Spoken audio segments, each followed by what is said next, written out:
నమస్తే అండి, నేను డాక్టర్ హేమంత్. నేను ENT and head and neck సర్జన్ని. ఈరోజు చెవి గురించి మాట్లాడుకుందాం. చెవిలో మనకు ముఖ్యంగా 3 పార్ట్స్ ఉంటాయండి: బయట, మధ్య, లోపల చెవిని. మనకు కనిపించేటటువంటి ఎక్స్టర్నల్ పోర్షన్, బయట ఏదైతే కనబడుతుందో దాన్ని పిన్న అంటారు. అక్కడి నుంచి మన చెవి తెర వరకు బయట చెవి, దాని తర్వాత మధ్య చెవి, దాని తర్వాత లోపల చెవి ఉంటుంది. ఈ చెవిలో ముఖ్యంగా చాలా ఇన్ఫెక్షన్స్ వస్తూ ఉంటాయండి. ఎందుకు ప్రధానంగా ఇంపార్టెంట్ అంటే, మన వినికిడి శక్తిని, మన వినికిడిని ఎక్స్టర్నల్గా మనం కనెక్ట్ అవ్వాలంటే ఇతర మనుషులతో కానీ లేకపోతే బాహ్య ప్రపంచంతో కనెక్షన్కి వినికిడి చాలా ఇంపార్టెంట్. సో వినికిడిని కాపాడుకోవడం అనేది చాలా ఇంపార్టెంట్. ఈ వినికిడికి సంబంధించి వచ్చేటటువంటి కాంప్లికేషన్స్ కానీ, ఎందువల్ల మనకు వినికిడి అనేది తగ్గుతుంది అనేది తెలుసుకుందాం. జనరల్గా మనకు బయట చెవిలో వ్యాక్స్ ఫార్మేషన్ ఎక్కువ జరుగుతూ ఉంటుందండి. గుబిలి అంటారు తెలుగులో. ఈ గుబిలి ఫామ్ అయ్యి క్లీన్ కాకుండా జనరల్గా శరీరం దానంతటదే దాన్ని క్లియర్ చేసుకుంటుంది. కొందరిలో నారో కెనాల్స్ ఉండడం వల్ల కానీ, ఎక్కువగా బడ్స్ యూస్ చేసే వాళ్ళలో ఈ వ్యాక్స్ అనేది లోపలికి వెళ్ళిపోయి అక్యుములేట్ అయిపోయి చాలా రోజులకి కంప్లీట్గా బ్లాక్ చేసేదానికి ఛాన్సెస్ ఉంటుంది. ఇలా కంప్లీట్గా బ్లాక్ చేసినప్పుడు మీకు వినికిడి అనేది తగ్గేదానికి అవకాశం ఉంటుంది. ఇప్పుడు కంగారు పడాల్సిన అవసరం లేదండి, ఎందుకంటే వ్యాక్స్ క్లీన్ చేసేస్తే మళ్ళీ మీరు మునిపట్లాగా వినొచ్చు. అలాగే కొన్ని రకాల ఇన్ఫెక్షన్స్, ఫంగల్ ఇన్ఫెక్షన్స్ కానీ క్లీన్గా పెట్టుకోకపోతే, ఎక్కువ బడ్స్ యూస్ చేసే వాళ్ళలో, ఈ డయాబెటీస్ లాంటి ఇమ్యూనోసప్రెసివ్ డిసీజెస్ ఉన్న వాళ్ళల్లో, అలాగే హ్యూమిడ్ ఎన్విరాన్మెంట్, వాటర్ని అదే పనిగా డెలిబరేట్గా వాటర్ పోసి కడుక్కుంటుంటారు కొంతమంది. అలా చేసే వాళ్ళల్లో ఆ హ్యూమిడ్ ఎన్విరాన్మెంట్ వల్ల కూడా బ్యాక్టీరియల్ ఇన్ఫెక్షన్స్ కానీ ఫంగల్ ఇన్ఫెక్షన్స్ కానీ వచ్చేదానికి అవకాశం ఉంటుంది. దానివల్ల కూడా మనకు వినికిడి అనేది తగ్గేదానికి అవకాశం ఉంటుంది. కాబట్టి జాగ్రత్తగా ఉండాలి. అలాగే మిడిల్ ఇయర్లో మనకి 3 స్మాల్ బోన్స్ ఉంటాయండి, ఆసికల్స్ అంటారు. కొంతమందిలో రిపీటెడ్గా కోల్డ్ అయ్యే వాళ్ళలో కానీ, అలర్జీ ఉన్న వాళ్ళలో కానీ, కొంచెం ఇమ్యూనోసప్రెస్డ్ పీపుల్లో కానీ, నీళ్లు వెళ్ళి లోపల హ్యూమిడ్ ఎన్విరాన్మెంట్ వల్ల కానీ మిడిల్ ఇయర్లో ఇన్ఫెక్షన్స్ అనేవి స్టార్ట్ అయ్యి బోన్స్ని తినేసేదానికి కూడా అవకాశం ఉంటుంది. ఎందుకంటే రిపీటెడ్ మిడిల్ ఇయర్ ఇన్ఫెక్షన్స్ వల్ల మనకు బోన్స్ డ్యామేజ్ అయ్యేదానికి అవకాశం ఉంటుంది. అలాగే చెవి తెరకి రంధ్రం పడేదానికి కూడా అవకాశం ఉంటుంది. ఇందువల్ల కూడా మీకు వినికిడి అనేది తగ్గిపోతుంది. అలాగే మన లోపలి చెవిలో మనకు నర్వ్ ఎలిమెంట్స్ ఉంటాయండి. ఈ నర్వ్ ఎలిమెంట్స్ అనేది వివిధ కారణాల వల్ల వాటి ఎఫిషియన్సీ తగ్గిపోతుంది. జనరల్గా చిన్నపిల్లల్లో చూస్తూ ఉంటాం, పుట్టుకతోనే మూగా చెవిడి ఉంటారు. ఇలాంటి వాళ్ళల్లో ఏంటంటే కొంతమంది ఈ కన్సాంగ్యునిటీ మ్యారేజెస్ అంటే మేనరిక పెళ్ళిళ్ళు, ఈ మేనరిక పెళ్ళిళ్ళలో కానీ, లేదా పిల్లలకి చిన్నప్పుడు ఏదైనా మెనింజైటిస్ కానీ, ఇంకా వైరల్ ఫీవర్స్ ఏదైనా వచ్చినా కానీ, ఈ ఇన్నర్ ఇయర్లో ఉన్నటువంటి నర్వ్ ఎలిమెంట్స్ అనేవి దెబ్బతినడం వల్ల, లేదా స్ట్రక్చరల్ అనాటామికల్ అబ్నార్మాలిటీస్ వల్ల కూడా వినికిడి అనేది తగ్గిపోయేదానికి అవకాశం ఉంటుంది. అలాగే యంగ్స్టర్స్లో కానీ, ఎక్కువగా సౌండ్కి ఎక్స్పోజ్ అయ్యే వాళ్ళలో కానీ నర్వ్ ఎలిమెంట్స్ అనేవి వీక్ అయిపోయి వినికిడి అనేది తగ్గేదానికి అవకాశం ఉంటుంది. ఏజ్ రిలేటెడ్ హియరింగ్ లాస్ అనమాట. అంటే కొంతమందికి ఎక్కువగా ఏజ్ పెరిగే కొద్దికి ఆఫ్టర్ 60 years కానీ అట్లాగా ఈ నర్వ్ ఎఫిషియన్సీ అనేది తగ్గిపోతుంది.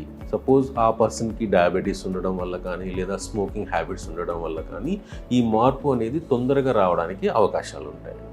అలాగే కొంతమందిలో sudden sensory neural hearing loss అంటారు. Idiopathic sudden sensory hearing loss అంటే over a period of 24 hours వాళ్ళకి సడన్గా హియరింగ్ లాస్ అనేది తగ్గిపోతుంది. అలాంటి వాళ్ళల్లో కూడా నర్వ్ ఎలిమెంట్స్ దెబ్బతినడం వల్ల మీకు హియరింగ్ లాస్ అనేది జరుగుతూ ఉంటుంది. సో ఇవన్నీ మనకు వినికిడి తగ్గడానికి వచ్చేటటువంటి కారణాలు. అలాగే కొన్ని రకాల క్యాన్సర్స్ వల్ల కానీ, చెవికి సంబంధించిన క్యాన్సర్స్ వల్ల కానీ, కొన్ని రకాల బినైన్ ట్యూమర్స్ అనమాట, ఆ నర్వ్ ఎలిమెంట్స్ మీద బినైన్ ట్యూమర్స్ ఏదైనా ఫామ్ అయినా కూడా మీకు వినికిడి అనేది తగ్గిపోతూ ఉంటుంది.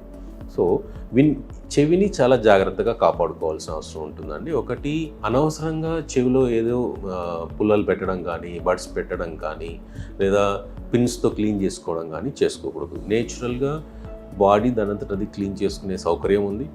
కొంతమందిలో క్లీన్ కాకపోతే అప్పుడు డాక్టర్ని సంప్రదించి క్లీన్ చేయించుకోవడం అనేది బెస్ట్ పద్ధతి. రెండవది, ఇన్ఫెక్షన్స్ రాకుండా ప్రివెంట్ చేసుకోవాలి. మాటికి చెవిలో నీళ్లు పోసుకోవడం, చెవిలో ఏదైనా పెట్టి కలబెట్టడం కానీ, ఎక్కువగా ఈ కోల్డ్ ఎన్విరాన్మెంట్కి ఎక్స్పోజ్ కాకుండా అలర్జీస్ లాంటివి ఏమైనా ఉంటే కంట్రోల్ చేసుకుంటే మిడిల్ ఇయర్ ఇన్ఫెక్షన్ చాలా వరకు తగ్గించడానికి వీలవుతుందండి.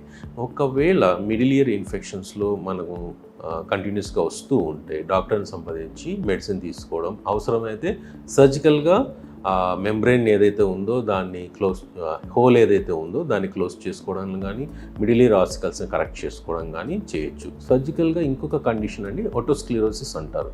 దీంట్లో మనకు థర్డ్ ఆర్టికల్లో ఒక ఫుట్ ప్లేట్ లాంటిది ఉంటుంది. అది ఫిక్స్ అయిపోయినా కూడా మనకు వినికిడి అనేది తగ్గుతూ ఉంటుంది. ఇది జనరల్గా ఫీమేల్స్లో ఎక్కువ చూస్తూ ఉంటాం. ప్యూబర్టీలో కానీ లేదా ప్రెగ్నెన్సీ కాలంలో ఎక్కువగా కండిషన్ అనేది అబ్జర్వ్ చేస్తూ ఉంటాం. దీన్ని స్టెపిడాటమీ అనే సర్జరీ ద్వారా ఒక పిస్టన్ లాంటిది పెట్టి మిడిల్ ఇయర్లో మనం కరెక్ట్ చేయొచ్చు. మళ్ళీ మీరు నార్మల్గా వినేదానికి ఛాన్సెస్ అయితే ఎక్కువ ఉంటాయి. అలాగే ఇన్నర్ ఇయర్కి సంబంధించినంత వరకు బై బర్త్ కొంతమందిలో చిన్నపిల్లలు ఇదివరకు చెప్పినట్టు నర్వ్ ఎలిమెంట్స్ వీక్ అయిపోతూ ఉంటాయి కన్సాంగ్యునిటీ మ్యారేజెస్ వల్ల లేదా ఇతర కారణాల వల్ల కానీ. అలాంటి వాళ్ళలో ఇప్పుడు కాక్లియర్ ఇంప్లాంట్ లాంటి టెక్నాలజీ, కాక్లియర్ ఇంప్లాంట్ సర్జరీ చేసి, అంటే దీంట్లో హియరింగ్ ఎయిడ్ లాగానే ఒక పార్ట్ సర్జికల్గా లోపల పెడతాం, ఇంకొక పార్ట్ ఎక్స్టర్నల్గా ఉంటుందన్నమాట. సో ఈ కాక్లియర్ ఇంప్లాంట్స్ అనేవి పెట్టడం ద్వారా చిన్నపిల్లలు మళ్ళీ సౌండ్స్ని వినడానికి అవకాశం కల్పించినట్టు ఉంటుంది. అలాగే పెట్టిన తర్వాత దాన్ని మెయింటైన్ చేయాలండి. స్పీచ్ థెరపీ లాంటిది ఇస్తూ ఉంటారు. అది 2-3 years కంటిన్యూ అవుతూ ఉంటుంది. దానివల్ల కూడా పిల్లలు ఎక్స్టర్నల్గా ప్రపంచంతో కనెక్ట్ అవ్వడానికి, ఆ సౌండ్స్ని గ్రహించడానికి, ఆ సౌండ్స్ని గ్రహించి వినడం వల్ల మాటలు రావడానికి కారణమవుతుంది. అలాగే ఎక్కువ sudden sensitive neural hearing loss అని ఒక కండిషన్ అనేది. ఈ కండిషన్లో చాలామంది వినబడడం లేదు, సర్లే రేపు వెళ్దాం, ఎల్లుండి వెళ్దాం అనుకుంటారు. ఇక్కడ టైం అనేది చాలా ఇంపార్టెంట్ అండి. సడన్గా చెవి వినబడకపోతే వెంటనే దగ్గరలో ఉన్నటువంటి ఏంటి డాక్టర్ని కలవడం చాలా ఇంపార్టెంట్. ఎందుకంటే ఇలాంటి sudden sensitive neural hearing loss లాంటి కండిషన్స్లో ఎంత తొందరగా వీలైతే అంత తొందరగా ట్రీట్మెంట్ స్టార్ట్ చేస్తే మీరు ఆల్మోస్ట్ కోల్పోయినటువంటి హియరింగ్ని మళ్ళీ బ్యాక్ తీసుకురావడానికి ఛాన్సెస్ ఉంటాయి. ఏదర్ ఐవి మందుల వల్ల కానీ, అంటే ఇంట్రావెనస్ మందుల వల్ల కానీ, ఓరల్గా వాడేటటువంటి కానీ, అలాగే ఇంట్రా టింపానిక్ ఇంజెక్షన్స్ ఇస్తారండి. చెవి లోపల టింపానిక్ మెంబ్రెయిన్ లోపల ఒక ఇంజెక్షన్ ఇస్తారు. అలాంటి ట్రీట్మెంట్ వల్ల కూడా మీరు సడన్ సెన్సిటివ్ హియరింగ్ లాస్ నుంచి కాపాడుకోవడానికి ఛాన్స్ ఉంటుంది. అలాగే ఎక్కువగా లౌడ్ ఎక్స్పోజర్, సౌండ్స్కి ఎక్స్పోజ్ అయ్యే వాళ్ళు కూడా డాక్టర్ గారిని సంప్రదించి తగిన ట్రీట్మెంట్ తీసుకోవాల్సి ఉంటుంది. చివరగా ఈ పెద్దవాళ్ళే వచ్చేటటువంటి హియరింగ్ లాస్, అది ఏజ్ రిలేటెడ్ హియరింగ్ లాస్ కాబట్టి చాలామంది పెద్దవాళ్ళు హియరింగ్ ఎయిడ్ వాడడానికి ఇష్టపడట్లేదు. ఎందుకు అంటే అదొక సోషల్ స్టిగ్మా లాగా అయిపోతుంది. అలాంటి వాళ్ళల్లో చాలామంది మందులతోటి లేదా సర్జరీతోటి కరెక్ట్ చేయని అడుగుతుంటారు. ఇలాంటి కండిషన్లో చాలా వరకు మనకు మందులు కానీ ఎటువంటి సర్జరీలు కానీ హెల్ప్ఫుల్గా ఉండవండి. అలాంటి వాళ్ళల్లో హియరింగ్ ఎయిడ్ వాడడం అనేది బెస్ట్ చాయిస్ అన్నమాట. సో మెయిన్గా హెల్దీ లైఫ్ స్టైల్, అనవసరమైనటువంటి చెవితో ఆటలాడుకోవడం ఇలాంటివి చేయకూడదు. అలాగే నీళ్లు పోకుండా కాపాడుకోవడం, స్మోకింగ్ లాంటి హ్యాబిట్ని మానుకోవడం, డయాబెటీస్ లాంటి కండిషన్స్ ఏమన్నా ఉంటే కంట్రోల్లో పెట్టుకోవడం ద్వారా మీ హియరింగ్ని చాలా వరకు కాపాడుకోవడానికి ఛాన్సెస్ ఉంటాయండి. సో వీలైనంత వరకు ఈఎన్టీ డాక్టర్ని కలిసి మీ సమస్యకు వీలైనంత తొందరగా చికిత్స తీసుకుంటే డ్యామేజ్ ఎక్కువ కాకుండా కాపాడుకోవచ్చు.